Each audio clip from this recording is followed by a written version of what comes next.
Now, we were also hearing frequent mentions at the conference of the discrimination case involving Ashers the bakers, and an indication that there'll soon be an attempt to amend the equality laws related to the case. That's right. If you take the side of Ashers in their case, which they'll be fighting against the Equality Commission over their refusal to provide a pro-gay marriage cake, you could have shown it at the conference by buying a relatively expensive cupcake, around £2 a time, to raise funds for their legal fees. Also, Paul Givan, who's currently the chair of the Justice Committee, made it clear that he's now working on a private member's bill that he'll put out for consultation fairly soon, which would introduce a conscience clause into equality legislation, which he hopes would avoid any repeat of the kind of case that we've seen now with Ashers. It's not just about live and let live. People are now saying you need to affirm my particular lifestyle, and if that goes against your conscience, you have to do that. That's not equality, that's intolerance. Now, Northern Ireland's so-called gay cake row has cooked up a storm, and now a freedom of conscience clause is to be added into the mix. But would such a move, in the wake of the Ashers Bakery controversy, improve equality legislation, or just drive a coach and horses through it? With us in the studio, DUP MLA Paul Givan, who's bringing forward a private member's bill at Stormont, which would introduce such a clause with the aim of protecting businesses like Ashers from court action for refusing to supply a cake with a pro-gay marriage slogan. Good morning, Paul. Good morning, Conor. Tell us a bit about this conscience clause then. How would it work? Well, after the Ashers Bakery case during the summer, there's been huge public interest and indeed controversy about the Equality Commission's actions, which many regard as an attempt to bully a private business who are owned by people with a Christian ethos. And I've examined the legislation, and in my view, the Equality Commission is wrong, but nevertheless, let them go to court. I hope the courts reject their efforts.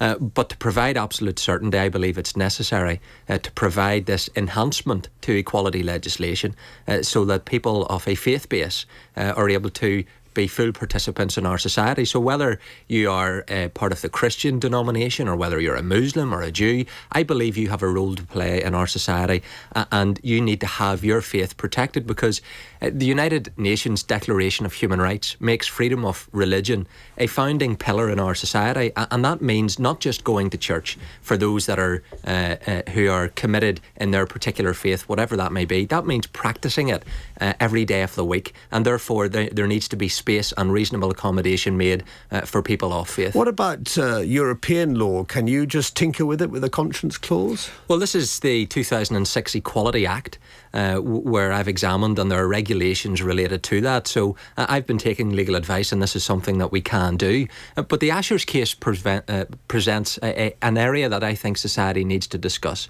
What type of community do we want? Because neutrality is not equality. We celebrate our difference, but yet when it comes to Christians and people of faith, what the Equality Commission are saying is you have to compromise on that. You need to dispel the conscience and those deeply held religious convictions, because that is preventing some people who want to have their lifestyle affirmed. But the problem is, though, a lot of people might have sympathy with the Ashers, but when you do something like this and introduce a conscience clause, I mean, it could be a sort of charter for bigots, because it wouldn't just apply to sort of the gay issue. I mean, if I was someone who took exception to the Muslim faith and refused to bake a cake with any Islamic symbols on it, for instance, that would be a get out for me, wouldn't it?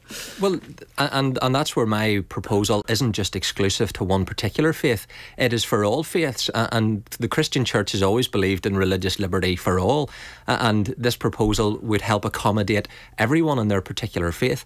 Otherwise, are we going to move to a society where it's no longer live and let live? It's you have to believe what I believe, and if you don't believe it, you have to go out of operation. Are the Ashers, the owners of the Ashers Bakery, faced with the choice of going against their conscience, deeply held religious convictions, or do they close down their business? Do they make people unemployed? Do they lose their livelihoods because we as a society aren't able to provide the space for them to live out their religious beliefs. So they could then put a poster in their front window saying, "We don't bake cakes for gays"? Absolutely not, and I would oppose that. And that's not what this is about.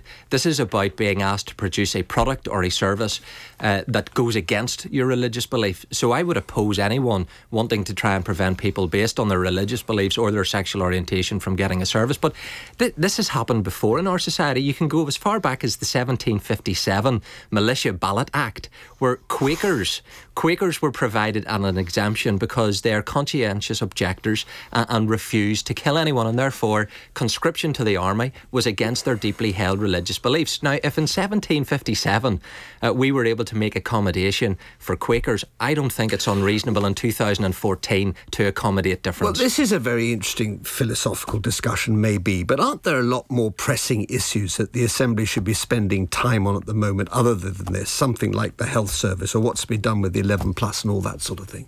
Well, and tomorrow I have a debate on what's going on in McGabry Prison. In the Justice Committee, we're looking at legislation to do with legal aid. So, of course, I will do all of those things.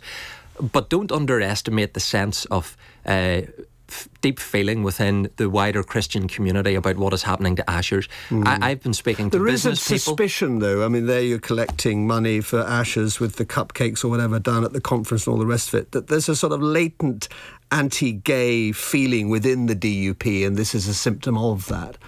No, this is not the symptom of that. What this is about is providing religious tolerance in our society. Look at what happened whenever gay marriage was introduced in GB.